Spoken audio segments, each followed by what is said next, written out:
Bidegurutze asko dauzkat aurrean, zein da nahi dudan eta zein espero denan itaz.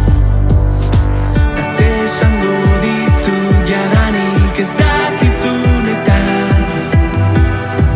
Etsairik onena zu ispiluaren beste aldean, bizi guztia zein naizen ikasten, barruko ahotsari entzuten, saiatuta huts egiten, 10-tik 5.